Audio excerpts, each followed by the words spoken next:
Andriani. Di sini saya akan menjelaskan mengenai bisnis plan yang telah kelompok kami rancang.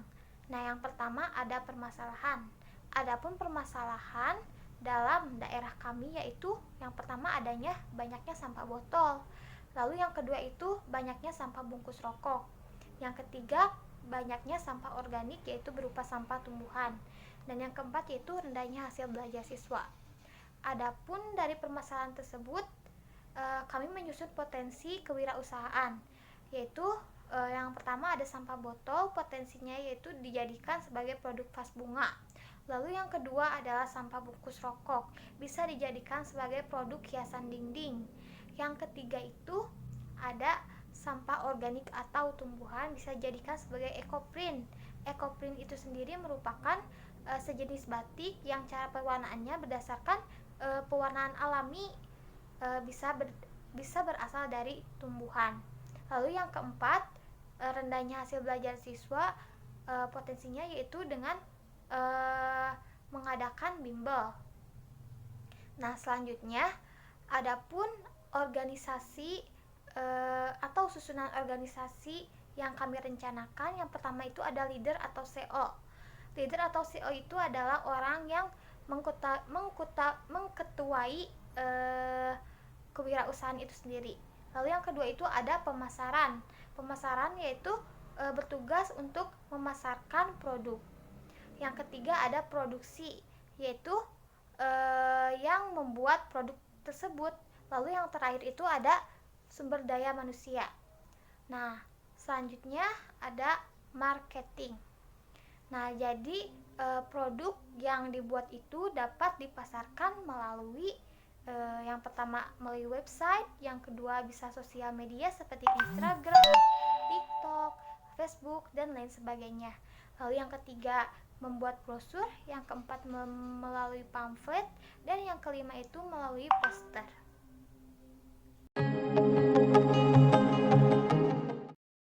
Nah, di sini ada key partner atau bisa juga disebut mitra kerja. Key partner ini adalah bagian dalam pemetaan bisnis yang bertujuan untuk mencapai key activity dan menyampaikan value kepada pelanggan.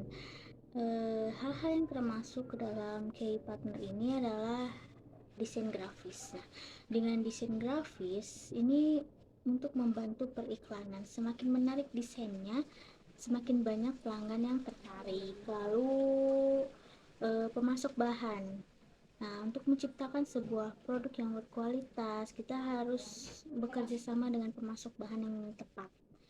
Lalu ada pedagang pasar swalayan. Dengan menjadikan pedagang pasar swalayan ini sebagai mitra kerja, kita akan bisa menjual produk kita di pasar swalayan melalui pedagang tersebut. Lalu yang terakhir ada agen periklanan. Agen periklanan ini membantu agar semakin banyak orang yang mengetahui mengenai produk yang kita jual.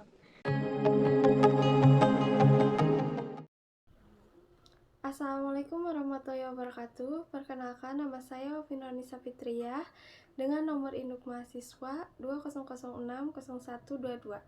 Saya dari kelas A3 PGSD 2020 kelompok 4 wirausaha. Di sini saya akan menjelaskan tentang key activities atau aktivitas yang dijalankan dan key research atau sumber daya. Nah, yang pertama saya jelaskan itu adalah key activities atau aktivitas yang dijalankan.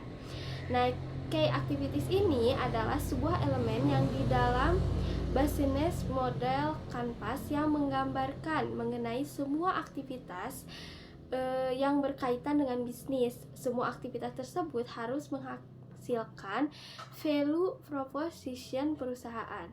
Nah, ada beberapa hal yang harus dilakukan untuk meningkatkan value proposition tersebut.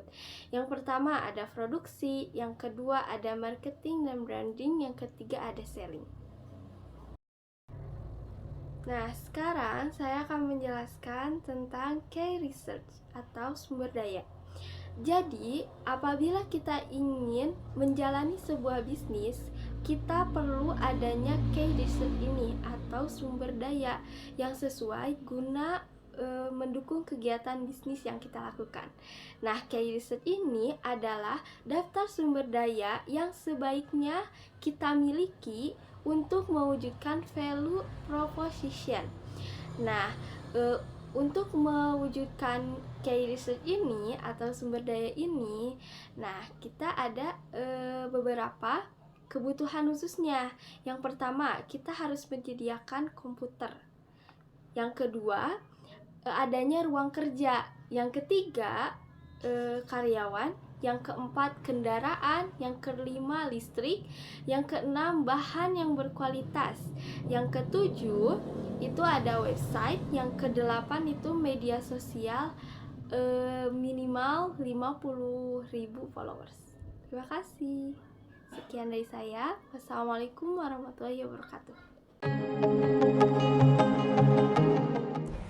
Nah, selanjutnya ada value proposition. Value proposition ini merupakan posisi nilai konsumen, di mana pelaku bisnis harus mengetahui bagaimana bisnis mereka bisa bermanfaat bagi pelanggan. Yang pertama ada harga terjangkau. Nah, harga terjangkau ini menawarkan nilai serupa dengan harga lebih rendah. Kenapa harga lebih rendah? Karena merupakan salah satu cara untuk memenuhi kebutuhan pelanggan yang lebih sensitif akan terhadap harga. Yang kedua ada kualitas terjaga. Yang ketiga ada model tidak pasaran. Nah, yang keempat ada desain yang beragam. Nah, desain ini merupakan elemen yang sangat penting tetapi sulit ya untuk diukur, karena suatu produk dapat menonjol karena desain yang unggul. Nah, desain ini dapat menjadi bagian yang sangat penting dari proposisi nilai. Nah, yang kelima adalah estetik. Nah, yang selanjutnya adalah channels. Nah, channels ini merupakan media atau saluran yang dapat digunakan untuk memasarkan produk sekaligus untuk berkomunikasi dengan calon konsumen. Nah, berikut ada beberapa media sosial yang dapat digunakan untuk memasarkan suatu produk. Di antaranya yaitu Instagram, ada WhatsApp, Facebook, Marketplace Shopee, Telegram, Lazada, serta Tokopedia.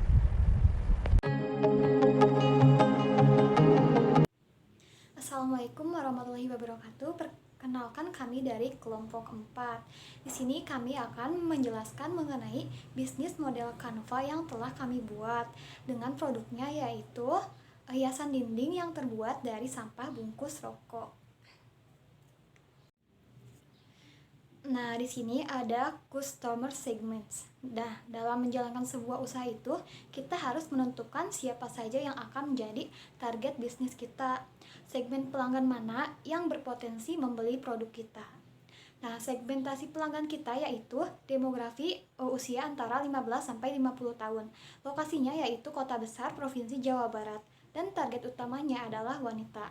Nah, selanjutnya untuk minat dan segmen pasarnya yaitu yang pertama itu support lokal produk atau menyukai produk-produk lokal. Lalu yang kedua itu orang yang menyukai perkembangan zaman atau tertarik dengan perkembangan zaman. Lalu yang ketiga itu home decor atau orang yang tertarik dalam menghias rumah. Dan yang keempat itu contemporary art atau orang yang menyukai perkembangan dalam bidang seni. Dan yang terakhir green living atau orang yang memiliki gaya hidup ramah lingkungan. Selanjutnya ada customer relationship.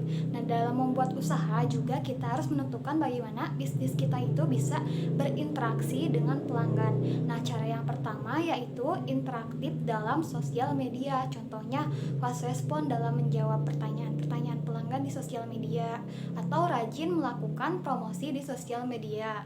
Lalu yang kedua itu ada sistem loyalty. Misalkan kita dapat memberikan bonus atau diskon bagi pelanggan yang sering membeli produk kita. Lalu yang ketiga itu memberikan informasi seputar tips rumah yang estetik. Nah, karena produk yang kita jual itu hiasan dinding, maka tips seperti itu akan bermanfaat bagi pelanggan. Bismillahirrahmanirrahim. Assalamualaikum warahmatullahi wabarakatuh. Di sini saya akan menjelaskan tentang cost struktur dan revenue stream. Komponen-komponen penyusun yang dibutuhkan untuk operasional bisnis biasanya tertuang pada sebuah model bisnis. Dua diantaranya adalah cost struktur atau biaya atau struktur biaya dan revenue stream atau aliran pendapatan. Dua komponen ini terdapat pada bisnis model Canvas atau BMC. Cost struktur merupakan elemen yang perlu diperhatikan untuk menghindari dan meminimalisir kerugian. Penjelasan pertama yaitu yang ada di cost struktur, yaitu biaya produksi. Biaya produksi adalah seluruh biaya yang harus dikeluarkan perusahaan atau bisnis untuk menghasilkan produk dan jasa. Biaya ini mencakup semua hal yang dikeluarkan dari awal sampai barang siap dijual ke konsumen atau pasar. Dan yang kedua ada biaya marketing. Biaya marketing atau biasa disebut biaya pemasaran adalah meliputi semua biaya yang terjadi sejak barang selesai diproduksi dan disimpan dalam gudang, dan barang tersebut dirubah kembali dalam bentuk yang tunai. Yang selanjutnya, yang ketiga yaitu biaya infrastruktur. Biaya infrastruktur yang dimaksud yaitu belanja yang biaya belanja yang langsung terkait dengan percepatan pembangunan fasilitas pelayanan publik dan ekonomi dalam rangka meningkatkan kesempatan kerja, mengurangi kemiskinan dan mengurangi kesenjangan pelayanan publik antar daerah. Yang keempat yaitu karyawan. Maksudnya karyawan di sini tuh manusia yang menggunakan tenaga dan kemampuannya untuk mendapatkan balasan berupa pendapatan baik, yaitu uang maupun bentuk lain kepada pemberi kerja atau pengusaha. Maksudnya tuh karyawan di sini tuh karena dalam bisnis itu kita teh harus membiayai karyawan juga gitu untuk menggajinya, karena hasil kerja tenaga dan kemampuan karyawan tersebut. Sewa yang selanjutnya atau yang terakhir yaitu sewa tempat, listrik dan air. Di sini tuh maksudnya sewa tempat, listrik dan air tuh dalam bisnis itu harus sebuah perusahaan itu harus menyewa. Kalau misalnya belum punya tempat berarti harus menyewa tempat, termasuk juga listrik dan air. Dan sewa tempat, listrik dan air ini masuk ke dalam biaya tetap yang ada di cost struktur.